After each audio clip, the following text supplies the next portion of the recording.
Hello, this is Father Nicholas Louh, and I want to thank you for downloading this week's message. We hope that these messages can encourage you, can inspire you, and to motivate you in your walk of faith. That's our goal. We also want to encourage you that if you live in the Jacksonville area, join us for worship every single Sunday morning at 10 a.m. for our Divine Liturgy. You can also stay connected to Saint on the Divine all throughout the week with our daily inspirational messages that you'll find on our social media accounts. We also want to invite you to download our new Saint on the Divine app. Once again, thank you so much for downloading this message. We encourage you to stay strong in your faith, and we hope to see you soon. God bless you. Good evening. Merry Christmas. You know what, do me a quick favor. Look at the person right next to you and tell them, Merry Christmas. If you want to get a little bit crazy right now, look to the person on the other side of you and say, Feliz Navidad. How about on the other side, do Kala Kristuyana? Merry Christmas, church family. I can't tell you how exciting it is to see all of you in church tonight celebrating all that Jesus Christ has done and is doing and will continue to do in our life. I want to give a special shout out to all of you that are watching us live on our website or on our Saint on the Divine app. People are watching us live all over the world at this very moment. We actually have one of our church family friends that are in England, in London right now watching us, and just so you know, you can download our Saint on the Divine app. Over 1,000 people have already downloaded it. If you don't have it, you need to have it. It has all of our services, messages that we share. It has the entire Bible. You can actually listen to it in the car. It's all audio if you'd like it. So make it a point to do that. Thank you, all of you, for being here tonight. You know, before I share my message with you tonight, I just want you to know that as the pastor of this church, one thing I want you to know deep in your heart is that we are family. We are one family. And some of you may be going through challenges or maybe difficulties in your life. I want you that you can lean on us. We're not far away as leaders of our church. We're not far away or distant from it. We want you to lean on us. If you need anything at all, remember, we are in it to win it. And we are in it as a church to win what God desires for us to win. And we want you to always know this is not a membership club. This is family. So I look over at you at family and I just simply say, Merry Christmas to all of you. Well, I want to talk to you tonight about making God's dream for you come true. You know, when God created the earth, He had hopes in how we would treat each other. When God made the earth, He had aspirations of how we would care for one another. When God created the earth, He had ideas of how we would love and serve one another. He had dreams for you and for me. And as we look at the history of humanity, oftentimes, instead of us as humans fulfilling or working to fulfill that dream that Jesus Christ had in all of us, sometimes, to be quite honest with you, we fall short of what God wants. We live in a world, friends, that's very messy. If you happen to be watching a television program that had the year in review this past week, you would see that throughout the world there was chaos. We saw Christians and people of faith being killed for their faith in Syria and Iraq. Children that were killed. Families totally destroyed. We see situations in Greece right now where people are struggling to make a living. We're living in a messy world. And we see even in our own country, violence, rape, robbery, homicide, all of these things on the rise. We're living in a messed up world. And maybe for some of you tonight, you might know people who are going through a messiness in their own life. Maybe you know people who are struggling financially. Maybe you know people who are worried about a family member who is not making good choices. Maybe tonight you have a situation where you are worried about a couple that's not going to make it through the holiday season. We are all living in a messed up world. And many times we can see this messiness in the world and we can go, wow, that's sad. I wish things were different, but we can kind of go on our way. Oh, I really feel sorry for you. You're really going through a difficult time now. But just like a news clip, the moment that news clip is over, we kind of change our mind and change our direction. Sometimes we're the same. Once that conversation is over, we're already shifting to the next thing that we have to do. But if you can get anything right about Christmas, I want you to know this. And that is that when Jesus Christ came into this world 2,000 years ago tonight, when he came into this world, he desired to change our world. And when he can change our world, he wanted to equip us so that we can change the world. You see, Jesus Christ, he too came in a messed up time so that he can empower us to bless this world. Don't go watching the problems and the messiness from a distance. Man, Jesus Christ is telling you and me tonight, don't watch from a distance. I want you to work to make a difference. And let me just share with you, let me have the birth of Jesus just come alive for you in just a few moments. Who was Augustus Caesar? This man was one of the most ruthless men to ever live. We hear about it in the gospel, but sometimes it kind of goes and comes. It's like a news clip. We just kind of change direction once we hear it. But let me tell you a little bit about Augustus Caesar. He was the emperor of the Roman Empire, the most powerful empire in the world. And when he issued an edict that every single Jew should go and register, not only were they called to register, but they were called to go pay a tax. Do you know how much that tax that Joseph and Mary were on their way, Mary on a donkey riding from Nazareth 70 miles to Bethlehem, how much that tax they were paying? It wasn't 15%. It even wasn't 30%. Augustus Caesar wanted to torture those people. And so he said the tax bracket that you, Mary, and Joseph are, no matter how much your income is, it is 90%. So when Mary and Joseph were on their way to Bethlehem, let me tell you, you think that we might have tax problems? They were at 90%. Who's Herod the Great? And why is he even mentioned? Because Herod was an interesting man. There was nothing great about King Herod.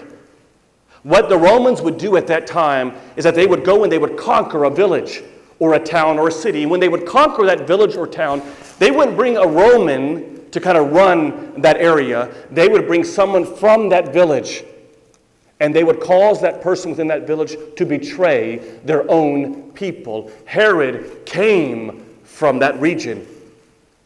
And just to give you an idea, Herod was such a ruthless man. If you don't know anything about him, research him. But Herod, what he would do is he was so fearful that people would try to conquer and take his role that he had his wife killed, one of them. Later on, he'd have 3 of his children killed. And because he knew that people hated him, that he ordered on the day that he would die to gather all of the intellectuals, all of the people who were loved in Jerusalem. They would gather them all in a stadium right there in Jerusalem, and he, at the moment that he was killed, would order told his soldiers to kill every single one of them to guarantee that people would cry at his funeral. He came in a messed up world. And who were these magi? Why were they coming?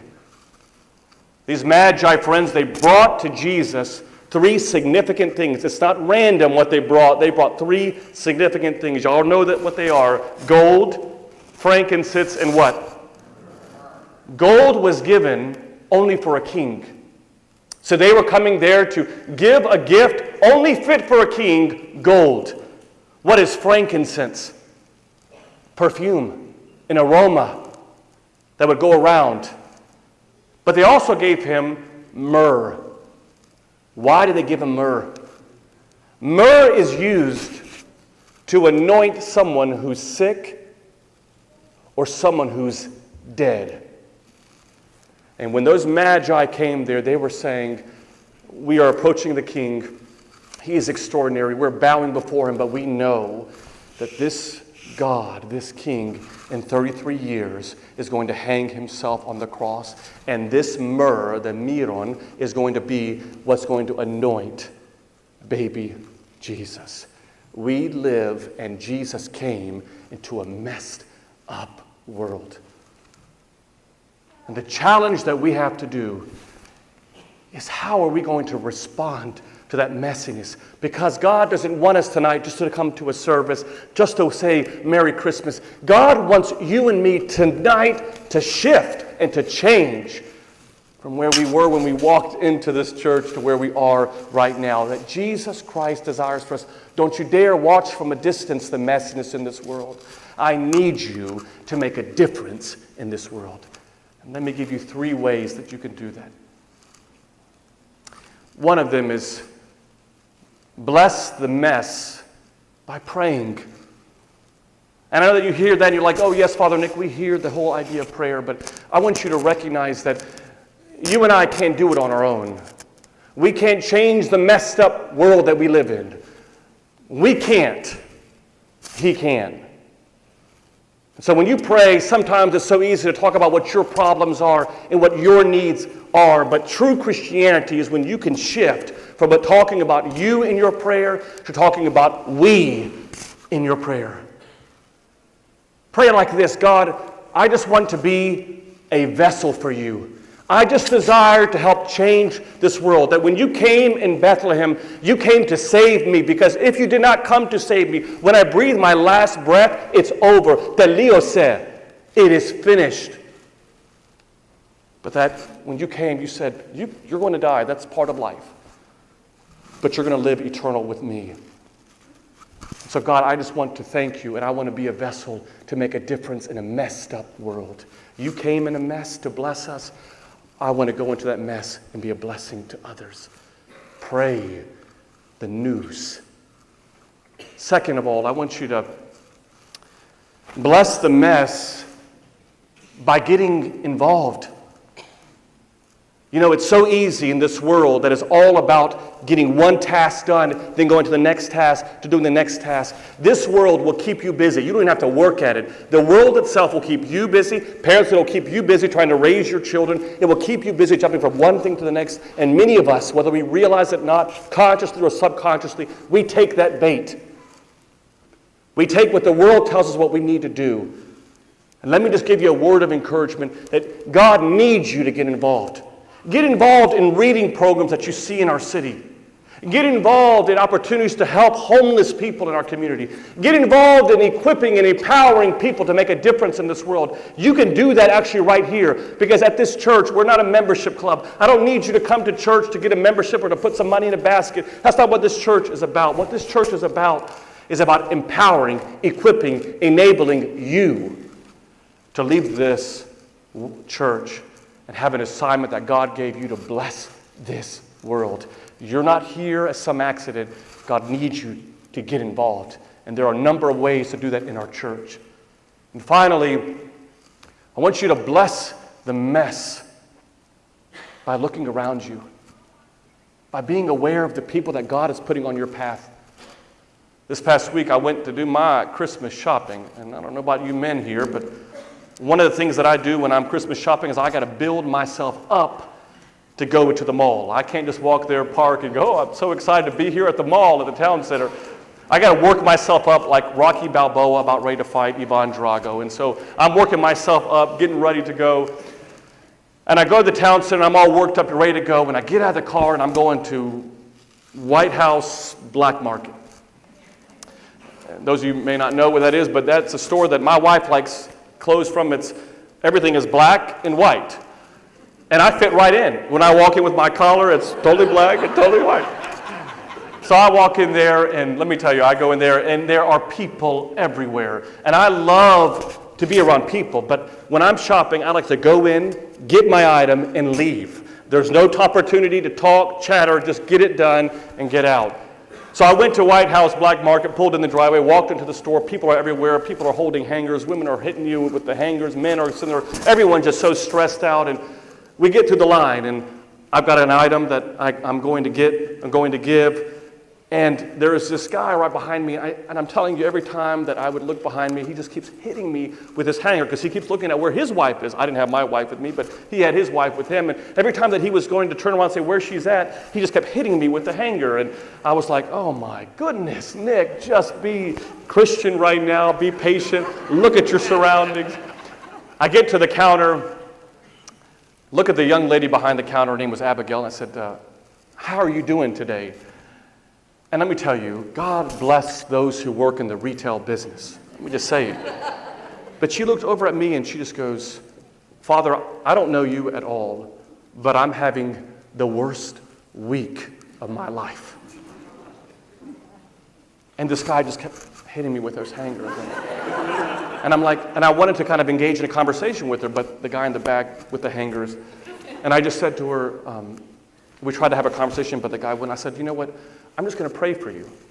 And I know that might seem kind of silly or cheesy to kind of do that, but when you saw this woman's face, the stress, the mess that she was in, I said, I'm just going to pray for you. And the guy behind me was like going, are you serious? You're going to pray for her right now? Just really kind of rude. And I was about ready to take off the collar and say, all right.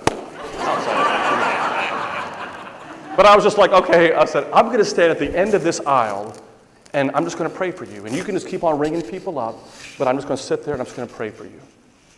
And I went over to the side, and this sounds so silly, but I was sitting at that side, and I just started to pray that, God, I don't know what this woman's going through. I have no idea, because the guy in that line kept hitting me with the hanger, but I really have no idea what she's going through. And I'm sure that the people in that mall were going, and in that store going, what is this guy doing? But I just kept praying, and I kept looking at her, looking over at me. And then I finished praying, and let me tell you something. She looks over at me and she just goes, thank you. I feel so much better. How significant 2 minutes of prayer changed the entire day of a young woman at a store. Be aware of your surroundings. I leave you with this. Have you ever wondered why people place lights in their window? Have you ever thought about why people will light a window and put a candle in there? Because there was a tradition during the time of Jesus that when you would go to a hotel, if you saw a candle in the window, you would know that there was a vacancy available, that there was space in the hotel for you. And Joseph, 2,000 years ago tonight, he went to hotel room to hotel room, and he didn't see a candle in the window. And then, because there was no space in the inn, he chose to be born in a manger. And when you think of a manger, don't think of what you see in the front of people's homes. That's not a manger. Jesus Christ was born in a cave that was used to house sheep when it was raining outside. And they would do everything that you could imagine that one would do in an entire 24-hour schedule in that tomb, in that cave.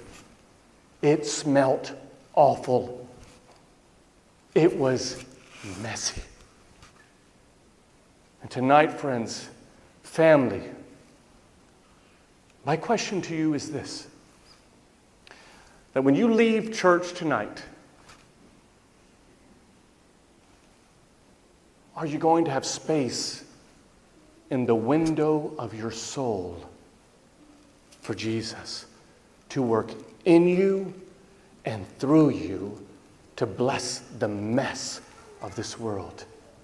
And if you say yes, I just want you to think about this follow-up question: is how are you going to show it to Jesus?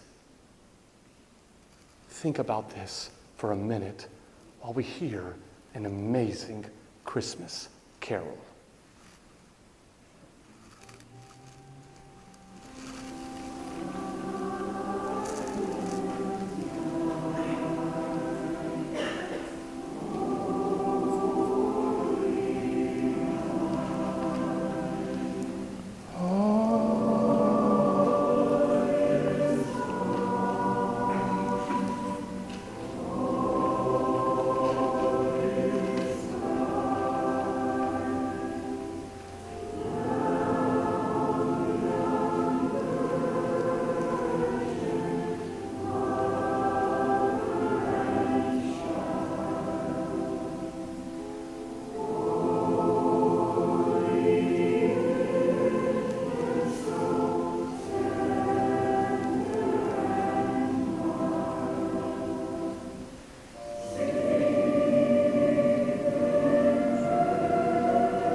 You see, at the end of the night and at the end of the day, what Jesus desires in you and me is to have everyone sleep in heavenly peace.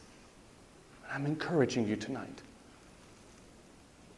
God came out of his world into your world to equip your world so that you can change the world. Don't watch from a distance, but work to make a difference. Merry Christmas to all of you. May the blessings of the newborn King who lit all of those sitting in darkness, may he empower you and equip you and strengthen you to bless the mess. God bless you.